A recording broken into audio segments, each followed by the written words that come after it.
రెండేళ్ల భీకర పోరు తర్వాత పశ్చిమాసియాలో మళ్లీ ప్రశాంతత ఏర్పడుతోంది. గాజాపై ఇజ్రాయెల్ చేపట్టిన యుద్ధాన్ని నిలిపివేస్తూ చారిత్రాత్మక ఒప్పందంపై ప్రపంచ దేశాల నేతల సాక్షిగా అమెరికా అధ్యక్షుడు డొనాల్డ్ ట్రంప్ సంతకం చేశారు. ఇందుకు సహకరించిన వివిధ దేశాల అధినేతలకు కృతజ్ఞతలు తెలిపారు. భారత ప్రధాని మోదీపై ప్రశంసలు కురిపించారు. అదే సమయంలో ట్రంప్ను పాక్ ప్రధాని షెహబాజ్ అతిగా పొగడబోయి అబాస్ పలియారు. హమాస్ తన చెరలోనే ఇజ్రాయెల్ బందీలను విడుదల చేయగా ఇజ్రాయెల్ 1900 మంది పాలస్తీనా ఖైదీలను విడుదల చేసింది. ఇజ్రాయెల్, ఈజిప్ట్ దేశాలకు ట్రంప్కు అత్యున్నత అవార్డులు ప్రకటించాయి. పశ్చిమాసియాలో రెండేళ్లుగా భీకరంగా సాగిన యుద్ధం ముగియటంతో శాంతి కుసుమాలు వికసించనున్నాయి. ఇజ్రాయెల్ దాడులతో భీకరంగా మారిన గాజాలో పాలస్తీనియన్లు స్వేచ్ఛా వాయువులు పీల్చుకునే వాతావరణం ఏర్పడింది. అమెరికా అధ్యక్షుడు డొనాల్డ్ ట్రంప్ 20 సూత్రాల శాంతి ప్రణాళిక తొలిదశలో భాగంగా రెండేళ్లుగా హమాస్ చెరలోని ఇజ్రాయెలీ బందీలు విడుదలయ్యారు. హమాస్ చెరలో మొత్తం 48 మంది బందీలున్నారు. వీరిలో సజీవంగా ఉన్న 20 మందిని 2 బృందాలుగా హమాస్ విడుదల చేసి రెడ్ క్రాస్కు అప్పగించింది. మృతదేహాలను గుర్తించి స్వాధీనం చేసుకోవటానికి సమయం పడుతోందని హమాస్ వివరణ ఇచ్చింది. విడుదలైన వారిని రెడ్ క్రాస్ ఇజ్రాయెల్ సైన్యం చెంతకు చేర్చింది. తర్వాత వారు తమ కుటుంబాలను కలుసుకున్నారు. అయితే అప్పగింతలో ఆలస్యం జరిగితే ఒప్పందం ఉల్లంఘించినట్లేనని భావిస్తామని ఇజ్రాయెల్ హెచ్చరించింది. తర్వాత ఇజ్రాయెల్ కూడా 1900 మందికి పైగా పాలస్తీనా ఖైదీలను విడుదల చేసింది. ఇందులో ఎక్కువ మంది గాజాలోని ఖాన్ యూనిస్కు బస్సుల్లో చేరుకున్నారు. 150 మందిని ఈజిప్టుకు తరలించారు. మరోవైపు అమెరికా అధ్యక్షుడు డొనాల్డ్ ట్రంప్ సమక్షంలో గాజా శాంతి ఒప్పందానికి అధికార ముద్రపడింది.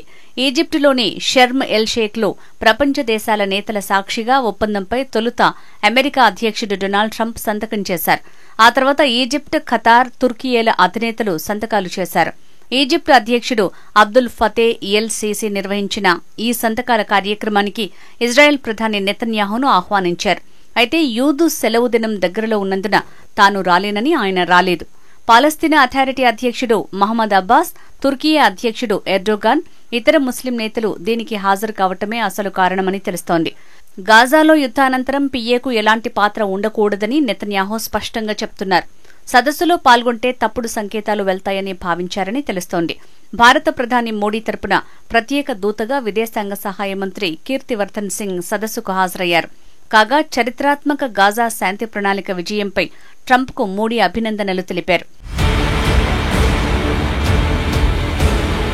కాగా ఈజిప్ట్ గాజా శాంతి సదస్సులో ఆసక్తికర పరిణామాలు చోటు చేసుకున్నాయి. ఈ సమావేశంలో అమెరికా అధ్యక్షుడు డొనాల్డ్ ట్రంప్ భారత ప్రధాని మోడీని ప్రశంసించడంతో పాకిస్తాన్ ప్రధాని షెహబాజ్ షరీఫ్ బిత్తరపోయారు. భారత్ గొప్ప దేశం, అక్కడ నా మంచి మిత్రుడు ఉన్నారు, ఆయన అత్యంత అద్భుతంగా పనిచేస్తున్నారు, భారత్, పాకిస్తాన్ కలిసి శాంతియుతంగా జీవించగలవు అని అన్నారు. ఆ వెంటనే పాకిస్తాన్ ప్రధాని షెహబాజ్ షరీఫ్ వైపు చూస్తూ ట్రంప్ అంతే కదా అంటూ వ్యాఖ్యానించారు. అయితే ఈ వ్యాఖ్యలకు షెహబాజ్ బిత్తరపోయారు. ఈయన ఇబ్బందిగా ఫీల్ కావడంతో పక్కనున్న మిగతా దేశాల నేతలు నవ్వుకున్నారు. India is a great country with a very good friend of mine at the top and he's just done a fantastic job and I think that Pakistan and India are going to live very nicely together, right? That's not a very They are. And they're two great, I'd say, leaders, great leaders as far as I'm concerned. ఆ తర్వాత పాక్ ప్రధాని Shehbaz America అధ్యక్షుడిని పొగడ్తలతో ముంచెత్తారు. ఆయనంత గొప్ప అధ్యక్షుడు లేడన్నట్టు మాట్లాడటంతో Trump ఉక్కిరిబిక్కిరైపోయారు. Trump ఈ ప్రపంచాన్ని శాంతి, శ్రేయస్సుతో జీవించేలా చేసేందుకు అవిశ్రాంతంగా కృషి చేశారు అని కొనియాడారు. ఈ సందర్భంగా భారత్, పాక్ మధ్య జరిగిన ఘర్షణను కూడా ట్రంపే ఆపారంటూ చెప్పుకొచ్చారు. ఈయన అద్భుతమైన బృందంతో జోక్యం చేసుకోకపోతే ఆ ఘర్షణలు పశ్చిమాసియాకు విస్తరించి ఉండేవన్నారు. అలాంటి వ్యక్తిని తాను నోబెల్ శాంతి బహుమతికి నామినేట్ చేస్తున్నా అనడంతో వెనకాలే ఉన్న ఇటలీ ప్రధాని జార్జియా మెలోనీ రకరకాల హావభావాలతో హీవేం పొగడ్తలు అన్నట్టు ఎక్స్ప్రెషన్లిచ్చారు. నోటి మీద చేయి వేసుకుని చూస్తుండిపోయాడు. కాగా చివరికి తాను మాట్లాడాల్సింది ఏమీ లేదంటూ చేతులెత్తేసి ఇంటికి వెళ్లిపోదామంటూ షరీఫ్తో చెప్తూ గాలి తీసేశారు Trump. Genuine and most wonderful candidate for Peace Prize because he has brought not only peace in South Asia, saved millions of people, their lives, and today here in Sharm el-Sheikh, achieving peace in Gaza is saving millions of lives in the Middle East. Mr. President, I would like to salute you for your exemplary leadership. మరోవైపు బందీలు ఖైదీల విడుదల వేళ America అధ్యక్షుడు Donald Trump Israel పార్లమెంటుని ఉద్దేశించి ప్రసంగించారు. పశ్చిమాసియాలో శాంతిని చరిత్రాత్మక నవోదయంగా అభివర్ణించారు. యుద్దంలో ఇజ్రాయెల్ విజయం సాధించిందన్న ట్రంప్ దీన్ని శాశ్వత శాంతిగా మలుచుకోవాల్సిన తరుణం ఆసన్నమైందని తెలిపారు. గంటకు పైగా సాగిన ప్రసంగంలో ఇజ్రాయెల్ ప్రధాని నెతన్యాహుపై ట్రంప్ ప్రశంసల వర్షం కురిపించారు. ఈ వ్యవహారం అంత సులభం కాదని, అందుకే ఆయన గొప్ప వ్యక్తి అయ్యారని పేర్కొన్నారు. ఉగ్రవాదాన్ని, హింసా మార్గాన్ని విడిచిపెట్టాలని పాలస్తీనియన్లకు పిలుపునిచ్చారు. ఈ సందర్భంగా అవినీతి కేసులను ఎదుర్కొంటున్న నెతన్యాహును క్షమించాలని ఇజ్రాయెల్ అధ్యక్షుడు ఇసాక్ హెర్జోగ్ను ట్రంప్ అభ్యర్థించడం గమనార్హం. ట్రంప్ ప్రసంగిస్తున్న సమయంలో ఇద్దరు పార్లమెంట్ సభ్యులు నిరసన వ్యక్తం చేశారు. పాలస్తీనాను గుర్తించాలంటూ ప్లకార్డులు చూపించారు. వారిని సభ నుంచి బయటికి పంపివేశారు. కాల్పుల విరమణ కుదుర్చి బందీల విడుదలకు కృషి చేసినందుకు, గాజాలో శాంతి నెలకొల్పినందుకు అమెరికా అధ్యక్షుడు ట్రంప్నకు ఇజ్రాయెల్, ఈజిప్టులు తమ దేశ అత్యున్నత పురస్కారాలను ప్రకటించాయి. రెసిడెన్షియల్ మెడల్ ఆఫ్ ఆనర్ ని ప్రదానం చేయనున్నట్లు ఇజ్రాయెల్ అధ్యక్షుడు ఇసాక్ హెర్జోగ్ వెల్లడించారు. Egypt the order of the Nile అవార్డుని ఇవ్వనున్నట్లు ప్రకటించింది. ఈ సందర్భంగా ప్రపంచవ్యాప్తంగా శాంతి స్థాపన కోసం పాటుపడుతున్న ట్రంప్నకు బంగారు పావురాన్ని నెతన్యాహు బహుమతిగా అందజేశారు.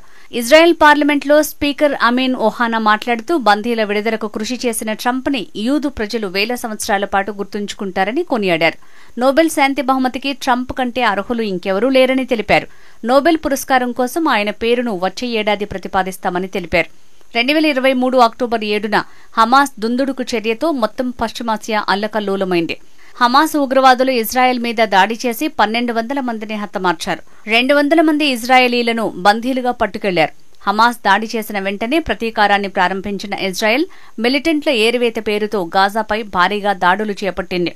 ఈ రెండేళ్లలో 67,869 మంది గాజావాసులు దాడుల్లో మరణించారు. 1,70,066 మంది గాయపడ్డారు. 20 లక్షల మంది నిరాశ్రయులయ్యారు.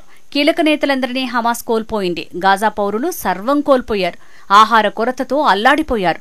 ఇజ్రాయెల్ ప్రతీకారంతో పొరుగున ఉన్న లెబనాన్, సిరియా, ఇరాన్, ఇరాక్ తదితర దేశాల్లోని మిలిటెంట్ సంస్థలు ఉనికి కోల్పోయే పరిస్థితి తలెత్తింది. చివరికి ఖతార్ పైన ఇజ్రాయెల్ దాడికి దిగాల్సిన పరిస్థితి ఏర్పడింది. అంతేకాదు, అమెరికా జోక్యం చేసుకుని ఇరాన్ అణుస్థావరాలను ధ్వంసం చేసే వరకు పరిస్థితి చేరుకుంది. అయితే యుద్ధం ద్వారా ఇజ్రాయెల్ ప్రతిష్టకు భారీ నష్టం కలిగింది. హమాస్ దాడి జరగ్గానే ఇజ్రాయెల్పై ప్రపంచ దేశాల నుంచి సానుభూతి వెల్లువెత్తింది.